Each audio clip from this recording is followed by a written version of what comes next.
Olá, pessoal, boa noite. Sejam muito bem-vindos. Eu sou o Matheus, médium, integrante do Grupo Anjo de Luz, e esse é o programa Atendimento Fraterno do Grupo Anjo de Luz. Orai e vigiai sempre, luz, paz e bem. Antes de, como de costume, antes de iniciar a nossa palestra, quero pedir um minutinho só para aguardar o pessoal acabar de chegar, acessar a sala, né? Então, pode se acomodar aí na sua cadeira, pegar aí o seu chá, para poder assistir. E, enquanto isso, eu quero desejar a todos um feliz 2022, um ano muito próspero para todos nós. E que Deus continue nos abençoando, certo? Eu vou só acabar de organizar as minhas telas, abrir nossas orações aqui para a gente poder iniciar. Então, fique à vontade, se acomode aí.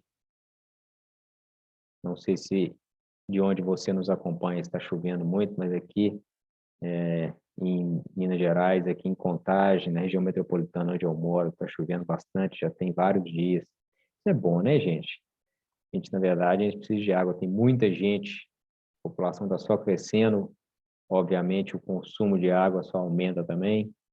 Então, desde que não seja aquelas chuvas torrenciais aí muito fortes, mas precisamos de reservatórios cheios, não é verdade?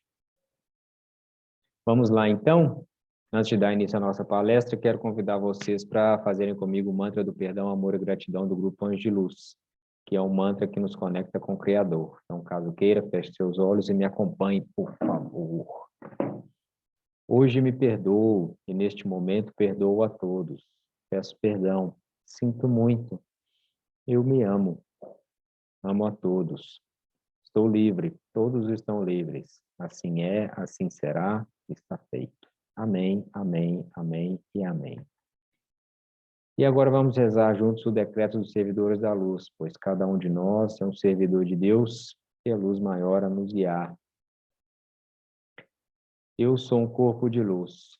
Eu acendo a luz em mim e ao meu redor. Eu aciono as potencialidades cósmicas da luz para que vibre em cada ser. Eu sou a luz, eu sou a mais alta vibração de luz, eu sou luz. Eu vibro na luz e permaneço na luz por toda a eternidade.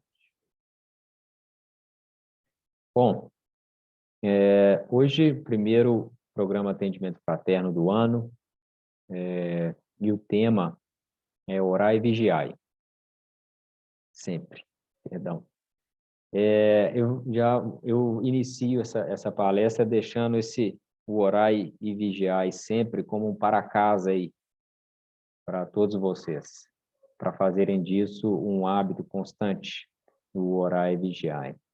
Então, tem umas coisas aqui bem interessantes que a gente vai falar aqui hoje e que podem ser muito úteis na nossa vida, no nosso dia a dia, né?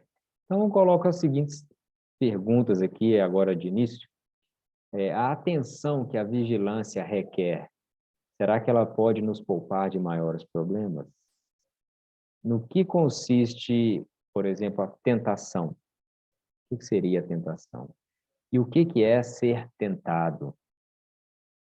A vigilância, então, aí ela pode nos precaver aí de algumas tentações? Vamos ver se a gente responde, trabalha essas questões aqui hoje.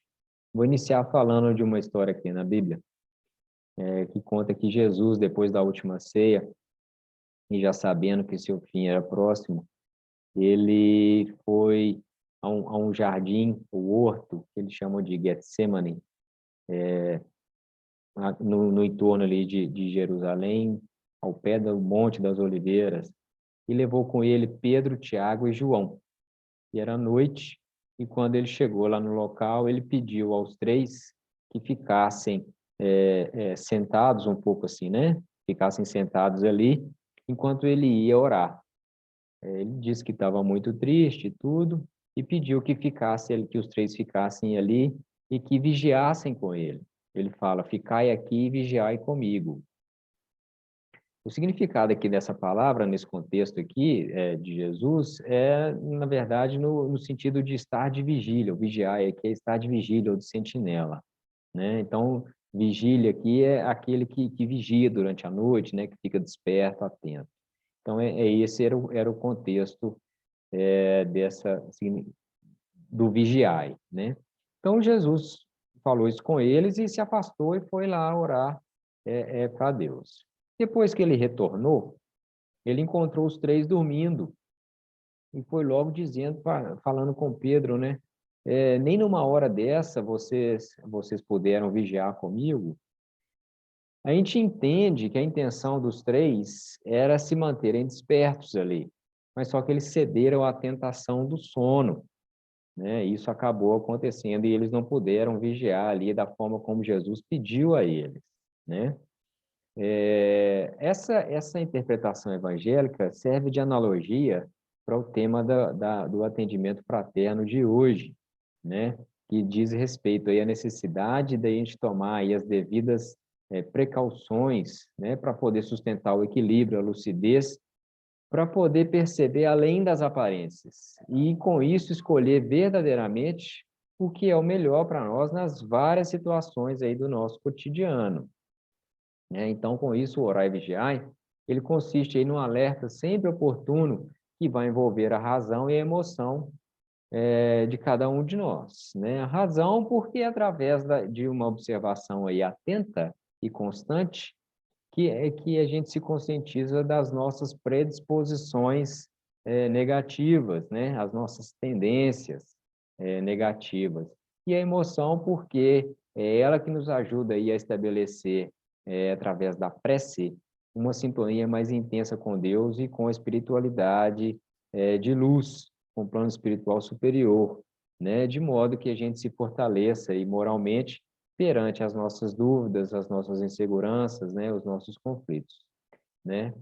Sendo a fé espírita caracterizada pelo uso da razão, ela converge aí esses dois indutores do nosso aprimoramento intelecto-moral, ou seja, a mente e o coração, razão e emoção. Então, são os dois juntos.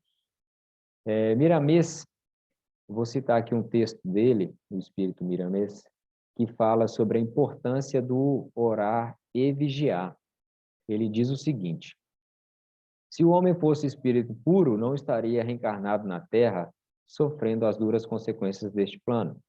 A evolução é uma lei criada por Deus, e é contemplando os horizontes da Terra que os espíritos se tornam conscientes das necessidades, das lutas que devem empreender para se libertarem do pesado fardo da ignorância em que se encontram. Lutas essas que o espírito trava com si próprio.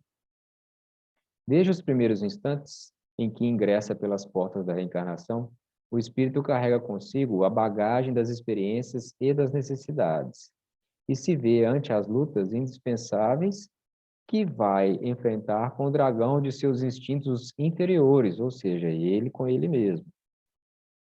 Para o combate, a primeira arma necessária é a vigilância, estar atento, né? Quem não aprendeu a vigiar continua caindo nas armadilhas dos lobos.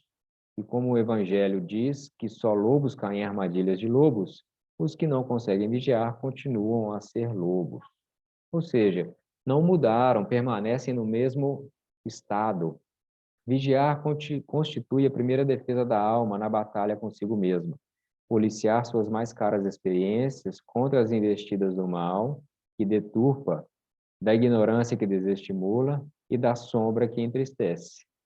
O exercício do pensamento poderá ser uma lavoura de conhecimentos inesgotáveis, e desse manejo individual tiraremos lições valiosas, porque a razão constitui professor insubstituível no templo do coração. Razão e emoção.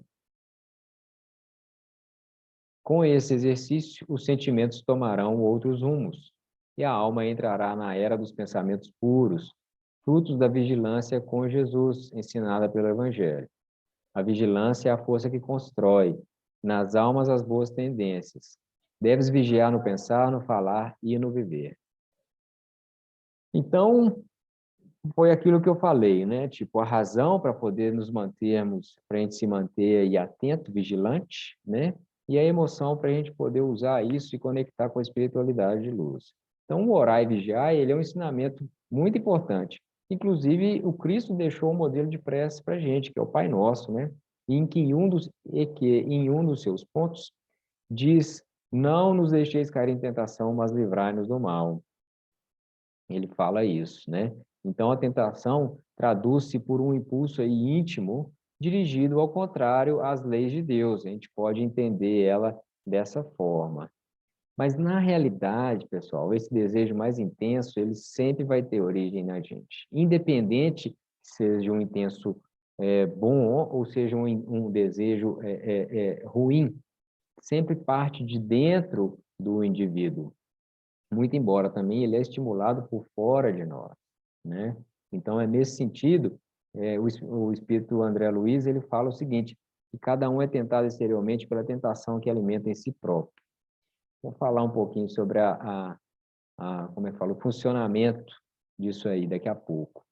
Então, é natural a todo ser humano possuir anseios e necessidades. Não há nada de errado nisso. Mas é a diligência, né, é o bom senso na conquista da compensação e gratificação para suas mais variadas aspirações é que impulsiona aí o desenvolvimento pessoal, né, a superação de obstáculos, a obtenção do bem-estar. Então, é o bom senso nisso e o esforço para poder conseguir essas coisas. Porém, existem criaturas que nem sempre conseguem bem direcionar essa busca aí de satisfações, por diversos motivos. Principalmente aquelas criaturas, aquelas pessoas que possuem carências íntimas sérias, né?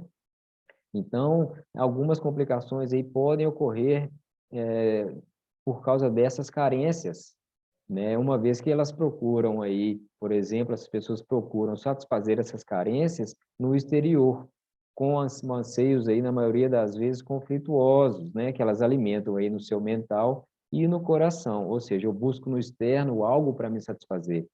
Na verdade, eu busco no externo algo para poder suprir uma carência, suprir uma falta que existe dentro de mim. E só a pessoa pode identificar isso. Obviamente, com ajuda, né? Existem diversas terapias que podem ajudar a pessoa a resolver isso, né? Então, é nesse contexto aí de falta que a tentação costuma acontecer, né? Quando algo exterior aí acena com a chance, com a possibilidade de uma gratificação, de te satisfazer interiormente. Mas só que isso a gente sabe que é uma forma inadequada, né? Em vista disso, o Espírito Emmanuel, ele coloca o seguinte, que ser tentado é ouvir a malícia própria, né? Abrigar os inferiores alvitres de si mesmo, né? Ou seja, alvitres aqui são os desejos, as necessidades, os anseios, né? Uma vez que, ainda que o mal venha de fora, somente se concretiza e persevera se com ele sintonizarmos na intimidade do coração. Ou seja, o que chega de fora só tem acesso se a gente permitir, né? Caso a porta esteja fechada, não vai ter acesso. E só chega se sintonizarmos aí o nosso pensamento, ou seja, a nossa antena, se emitirmos esse sinal. Uma vez que emitimos esse sinal, a mesma frequência retorna para a gente, né? Então, daquilo que a gente aprendeu aí do estudo da doutrina espírita, a gente pode afirmar que qualquer que seja a tentação, ela sempre vai representar aí uma espécie, vamos dizer, é muito comum essa palavra no meio espírita, prova, né? Diante da qual a gente pode constatar aí o nosso grau de adiantamento moral. Ou a gente cede àquela tentação, ou a gente pega e fala, não, eu não preciso disso mais, né? Então, em virtude desse impulso se caracterizar por uma força viciada que se exterioriza de nós, ou seja, parte de dentro primeiro para fora, né? Acaba por nos colocar aí vulneráveis a influências interiores aí diversas, né? Tanto do mundo físico quanto do mundo espiritual. Porque toda sintonia, seja ela positiva ou negativa ou neutra, né, começa invariavelmente com a mesma sintonia no íntimo, né? A gente está falando aqui das tentações, então vamos considerar aí sintonias, como é que fala, negativa, ou sintonia com o negativo, né? Então, é aquela famosa frase, né? Cada um de nós vive e respira os reflexos mentais de si mesmo, e vamos angariando aí as influências, felizes ou infelizes, que nos mantêm na situação que buscamos, né? Daí a importância do alerta de Jesus, orai e vigiai, né? Porque através da prece a gente tem a possibilidade de captar aí com maior facilidade a influência dos espíritos que nos amam, né? Espiritualidade, como é que fala, de luz, e que sempre procuram nos intuir aí as melhores decisões e atitudes, né? E nos ajudar também. Então, se a gente atentar aí para as palavras de Jesus, né, quando ele coloca o Pai Nosso, ele não pede ali no Pai Nosso, ele não nos ensina a pedir o afastamento ou a supressão das tentações, mas sim a força necessária para poder vencer essas tentações, né? Você já deve ter lido aí alguma vez a seguinte frase: pedi e vos será dado, buscai e achareis, batei e vos será aberto. Essa é uma passagem da Bíblia, e que diz o seguinte: a gente pode entender isso da seguinte forma: todas as coisas que existem no universo vivem em regime de afinidade, né? Desde o átomo até os arcanjos, tudo é atração e sintonia. Então, em função disso, a gente pode concluir que nada que nos alcança é ocasional, ou fruto aí do acaso. Não. Existe um porquê. Se nos alcança, é porque estamos sintonizando de alguma forma com aquilo que chegou, né? Então, a gente vive em um universo de energia e frequência. E a espiritualidade nos ensina que é o nosso livre-arbítrio que vai indicar aí, com precisão a posição que cada um de nós ocupa no cosmos, uma vez que cada indivíduo deve a si mesmo aí a conjuntura, né, o conjunto de fatores aí favoráveis ou adversos em que cada um se situa no momento atual. Com os teus pensamentos, você atrai, absorve, impulsiona ou repele. Então, através da vontade, a gente dá orientação e rumo, que podem ser apontadas aí para onde a gente desejar. Ou seja, nossa vontade, a gente direciona ela para onde a gente quiser, né? Voltando a repetir, como Jesus disse: pedi e vos será dado, buscai e achareis, batei e vos será aberto. Pessoal, sintonia é a base da existência. Seja na vida física, seja na vida astral, a lei de afinidade é o princípio divino que rege a tudo e a todos, que rege o universo. Então, cabe a cada um de nós escolher o que deseja viver e como desejamos viver. Você pode dizer: não, não é fácil, é complicado. Sim, passa por um treinamento, mas tenha em mente que a todo momento estamos fazendo escolhas. A todo momento estamos sintonizando. E ao fazer uma escolha de sorrir ou sofrer, de abrir a nossa mente para as coisas novas ou não, de alimentar remorso ou alegria, estamos sintonizando nesse tipo de frequência. Então, o recado é para a gente poder ter isso em mente. Quando tiver dificuldade, sente um pouco, pare, respire um pouco, né? Ore, peça para a espiritualidade, para o seu anjo de guarda, para Deus, para o Cristo, para poder te ajudar, para você poder elevar a sua frequência, mudar aquele padrão de pensamento e seguir na sua caminhada. Ok? Bom, eu quero deixar aqui o convite para os programas do mês de janeiro, agora a programação do Grupo Anjos de Luz. Agora, dia 18, temos a cirurgia espiritual à distância, oração e cura, aqui no canal do Grupo Anjos de Luz no YouTube, às 19h30. No dia 25, tem o Conte Conosco, no mesmo horário, tá? E o tema é a beleza no contexto da saúde e da espiritualidade, tema muito legal.